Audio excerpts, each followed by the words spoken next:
नमस्कार, मैं भूपेंद्र पटवा। एकता न्यूज़ में आपका स्वागत है। चलते हैं खबरों की ओर। धमतरी जिले के नगरी का भीमा कोटेश्वर धाम आस्था का केंद्र बनते जा रहा है। धमतरी जिले का यह सबसे बड़ा शिवलिंग वाला मंदिर है। यह शिवलिंग चिकना नहीं बल्कि रुद्राक्ष की तरह खुरदुरा है। स्थानीय लोगों के अनुसार इस शिवलिंग को अति प्राचीन बताया जाता है। सावन महीने में कोटेश्वर बाबा का दर्शन करने बड़ी संख्या में भक्त पहुंच रहे हैं। मंदिर के पुजारी कहते हैं कि सच्चे मन से शिवलिंग पर गाय का दूध अर्पित करे तो इसका रंग नीला हो जाता है। यहाँ पहुँचने वाला भक्त आज तक कभी खाली हाथ नहीं गया।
कैसा अनुभव कर रहे हैं? पहले हम कोटेश्वर महाराज के बारे में कुछ सुने, जानकारी नहीं रखे थे। हम यात्रा में आए रायपुर आने के क्रम में इनसे बात हुई भाई साहब से। इन्होंने कहा कि चलो आज सावन की पहली सोमवारी है, हम लोग चलते हैं, बाबा के दर्शन अर्चन करके आते हैं। तो मैं 10 महाविद्या की साधना करता हूँ, कामाख्या धाम से जुड़ा हुआ हूँ। यहाँ आकर के अद्भुत संकेत मिले, अद्भुत वाइब्रेशन मिले और इतना सुंदर जगह ये है, इतना ऊर्जावान जगह है कि आप स्वयं भी यहाँ आएंगे तो भोलेनाथ आपको दिख जाएंगे। दिखने के लिए तो अंतरात्मा की आंखें चाहिए। बाकी आपका जितना बड़ा दिल होगा, जितना बड़ा दिमाग लगाएंगे, श्रद्धा लगाएंगे, उतना आप यहाँ से अद्भुत चीज़ों को ले करके जा सकते हैं। देश भर में भगवान शंकर जी खाली शिवलिंग के रूप में विद्यमान हैं। यहाँ जो शिवलिंग है उनका आकार कुछ अलग है, उसको आप किस नज़र से देखते हैं? यहाँ आकार देखें हम शिव जी का, काफ़ी आश्चर्यजनक रूप है इनका। ऐसा रूप है जो अद्वितीय है, भारत में कहीं भी देखने को नहीं मिलेगा। इस चीज़ को आप जानें। सबसे पहले तो इतने बड़े दूर दूर के एरिया में कहीं भी शिलाखंड नहीं है। हम देखते हुए आ रहे हैं जंगलों में काफ़ी दूर से ही कि कोई शिला दिखाई दे जाए, लेकिन कहीं कोई शिला दिखाई नहीं दी। और यहाँ आकर के शिला रूप में भगवान शिव दिखाई दिए, तो ये तो अद्भुत चमत्कार है स्वयं में। और बाकी जैसे आप आएंगे यहाँ पूजन अर्चन करेंगे, शिव जी को स्पर्श करेंगे, तो अब वाइब्रेशन आपको खुद समझ में आएगा कि हम कहाँ आ गए हैं और क्या पाएँ। यहाँ जो दूध अर्पित करते हैं वो दूध का कलर भी बदल जाता है, आज आप देखे होंगे। हाँ, ये हमने खुद देखा अपने आँखों से और अपने कैमरे में भी हम कैद किए। मोबाइल से हमने एक इसका स्नैप लिया कि दूध को चढ़ाते समय दूध का कलर वाइट होता है नॉर्मली, लेकिन जैसे यहाँ चढ़ाया जाता है, चढ़ाने के बाद आप देखते हैं कि दूध का कलर ऑटोमेटिक ब्लू हो गया, नीला कलर का। तो जैसी मान्यता हमारे हिंदू धर्म में है कि भगवान शिव विष का पान किए थे, जहर को ग्रहण किए थे, तो एक नाम इनका नीलकंठ पड़ा। क्यों कि इन्होंने जहर को अपने कंठ में ही धारण किया। ये श्रावण का जो पूजा हम लोग देते हैं या जल पत्र वगैरह चढ़ाते हैं ताकि इनको आध्यात्मिक रूप से शांति मिले, और उस शांति को देखने के लिए हम अपने दूध को, फूल को, फल को अर्पित करें तो भोलेनाथ को। लेकिन यहाँ तो प्रत्यक्ष आप जैसे चढ़ाते हैं दूध का कलर ब्लू हो जाता है। बहुत बड़ा चमत्कार है भोलेनाथ का। जय हो। बाबा के परम भक्त भानु प्रतापपुर के विधायक मनोज मंडावी ने कहा कि कोटेश्वर बाबा खुद नागलोक में विराजमान हैं। यहाँ के महादेव नीलकंठेश्वर सदाशिव हैं। नाग कुंजन वन में जटाधारी और इच्छाधारी नाग भी मौजूद हैं, जिसके प्रमाण समय समय पर मिलते रहते हैं। आप देखे होंगे कि अभी श्रृंगार की गई है भगवान शिव जी का, और दूसरी बात यह है कि 108 का दीपक जलाया गया है और श्रद्धालु इतने लोग आ रहे हैं जिसका कोई हद नहीं। और केवल स्थानीय नहीं बल्कि पूरे प्रदेश के लोग आ रहे हैं, बाहर से लोग आ रहे हैं। अभी जैसे कि रांची से आए हैं, उड़ीसा से आए हैं, एक तो गुजरात से कहीं से और है। तो कहने का ये है कि भगवान भीमा कोटेश्वर महादेव का जो नीलकंठेश्वर है और सदाशिव है, मैं तो ये मानता हूँ कि दुनिया का एकमात्र शिवलिंग है जहाँ पे दूध जो है नीला होता है। आप जब हम लोग जब उसका अभिषेक कर रहे थे उस समय शायद आप लोग नहीं आए थे, पर जब अभिषेक किए तो पूरा दूध नीला हो रहा था। सभी लोग देखे हैं, सभी रिकॉर्डिंग किए हैं। और मैं कह सकता हूँ कि जो लोग अपने मन की मनोकामना मांगते हैं या मन की इच्छा व्यक्त करते हैं भगवान शिव जी से, मेरा सोच है कि उनके मनोकामना पूर्ण होता है। और ये देखने को मिला है और ये अनुभव भी हुआ है कि भगवान सदाशिव जी का बहुत ज़्यादा आशीष है। और देखते देखते जैसे आप सबको पता है इनका उद्भव बाला 7-8 साल ही हुआ है, पर जिस हिसाब से लोग देश विदेश से आते हैं, 15-20 देश के अभी तक आ चुके हैं, तो उस हिसाब से कह सकते हैं कि भगवान शिव का इतना ही कह सकता हूँ कि बहुत अच्छा पूजा हो रहा है और बहुत श्रद्धालु उनके चरणों में अपने शीश नवाने के आतुर हैं। जंगल के बीच भगवान यहाँ स्थापित हैं और कौन कौन से देव इधर आसपास और इस जंगल यहाँ पे जहाँ तक मैं जानता हूँ, यहाँ पे जस्ट पीछे आपके पीछे भुजंग है, जहाँ पे जटाधारी नाग है। जस्ट आगे इच्छाधारी नाग है, नागिन है, वहाँ शेष नाग जी हैं। यहाँ खुद गणेश जी हैं, शंकर भगवान हैं, पार्वती है, कार्तिकेय है, साथ में विराजे हैं लिंग में। उसके जस्ट बाजू में महाकाली विराजी हैं। इस हिसाब से यहाँ पूरे दुनिया के, जैसे हम शास्त्र में सुनते हैं कि इच्छाधारी नाग होता है, करकोटक होता है, या भुजंग जो होता है, जटाधारी भुजंग होता है, सब यहाँ हैं। भगवान भोले की आराधना में सभी देवी देवता यहाँ आते हैं, ऐसा मुझे एहसास होता है, ऐसे मुझे ज्ञान होता है। जमशेदपुर झारखंड से पहुंचे S.K. तिवारी ने कहा कि यहाँ महादेव के विद्यमान होने के अद्भुत संकेत मिले हैं। कोटेश्वर बाबा का अद्वितीय रूप है। भारत में इस रूप में कहीं भी शिवलिंग नहीं है। भगवान को हमने खुद दूध अर्पित किया, दूध का रंग अचानक से नीला हो गया। भगवान भोलेनाथ श्री भीमा कोटेश्वर महादेव, इनका उद्भव के बारे में तो हम स्वयं नहीं जान सकते, क्योंकि ये स्वयंभू है और ये अनादि काल से जो है यहाँ पर स्थित है। यही एक ऐसा लिंग है जो स्वयं हिलता है, मतलब रात को ही और हिला था, और प्रकाश पुंज निकलता है इनके रोम प्रतिरोम से। और वो जैसे ही लिंग हिलता है और प्रकाश पुंज निकलता है और भगवान जो है अपना स्वरूप चेंज करते हैं।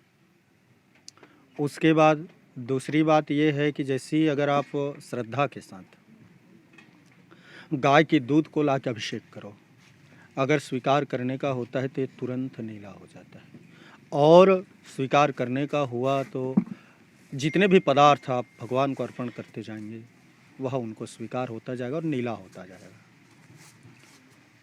ये वन जो है नाग कुंजर वन है। यहाँ हर 10 कदम पे जो है एक बीम है और कोई ना कोई नाग आपको मिलेगा।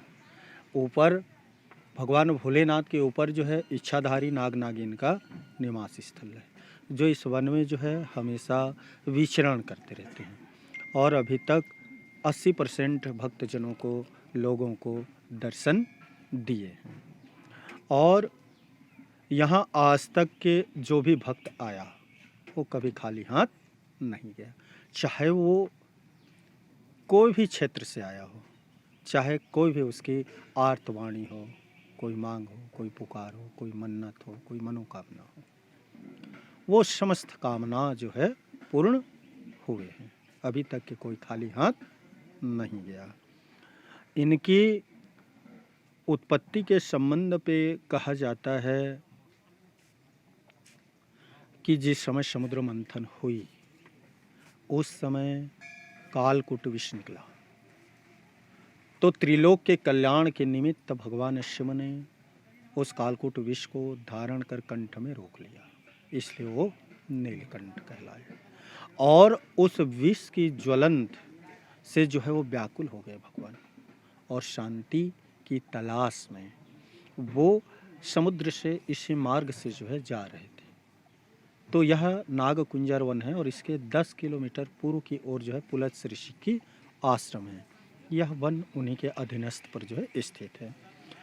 तो जैसे यहाँ पर भगवान शिव पहुँचे तो वह अचेतन अवस्था पर आ गए। संसार पे सृष्टि के कालचक्र के गति का संचालन करता भगवान शिव हैं। विष्णु जी पालक हैं, ब्रह्मा जी रचनाकार हैं। तो जैसे ही भगवान शिव यहाँ अचेतन अवस्था में आए तो सृष्टि की संचालन चक्र जो है रुक गई, स्तंभित हो गया। फिर सब देवताओं के सामने एक नई समस्या खड़ी हो गई। फिर सब देवता यहाँ पर आ गए, भगवान भोलेनाथ को जो है जगाने लगे, पर किसी के द्वारा नहीं जगा। तब फिर नारद जी के कहने पर समस्त देवता मिलकर जो है माँ पार्वती की आराधना की। जब आराधना किए तो माँ पार्वती जो है तारा का रूप लेकर के यहाँ प्रकट हो गई और भगवान शिव के शरीर पे जो फैला हुआ विष की ज्वलंत शक्ति को जो है उसने शांत किया, जिससे भगवान शिव चेतनावस्था पर आ गए। तब सब देवताओं ने मिलकर भगवान शिव से निवेदन किए कि प्रभु आप सदा सर्वदा एक रूप पर यहाँ विराजमान है। तब से यहाँ पर विराजमान है। और यही एक ऐसा शिवलिंग है कि जिनकी पूजा त्रेता युग में तीनों योद्धाओं ने किया, राम, रावण और परशुराम। ये पौराणिक गाथाओं पर आज भी उल्लेख है। रामचरितमानस लंका कांड दोहा क्रमांक 119 की प्रथम चौपाई इस पर वर्णन है, पर उसमें संक्षिप्त पर वर्णन है। पर स्कंद महापुराण रामेश्वरम खंड के कोटि तीर्थ पर जो है इसका विस्तृत वर्णन है। इनके अनेकानेक लीलाएं हैं जिनका व्याख्यान कर पाना हमारे वश की बाहर है। और हम क्या कहें। श्री भीमा कोटेश्वर महादेव की जय। आपका परिचय बताइए। हाँ, मेरा स्वामी सत्यनारायण जी। अभी कोरोना काल के पहले ही यहाँ पर जो है आया हुआ हूँ और जहाँ तक हो सके सेवा देने के प्रयास कर रहा हूँ। पूर्व विधायक श्रवण मरकाम ने कहा कि यह एक ऐतिहासिक शिवधाम है जहां खुद नीलकंठेश्वर महादेव विराजमान हैं। महादेव रुद्राक्ष के रूप में हैं। हर बार शिवलिंग में अलौकिक दृश्य दिखता है जो भक्तों को खुद अपनी ओर आकर्षित कर रहा है। श्री भीमा कोटेश्वर महादेव में लगभग 6 साल पूर्व स्वामी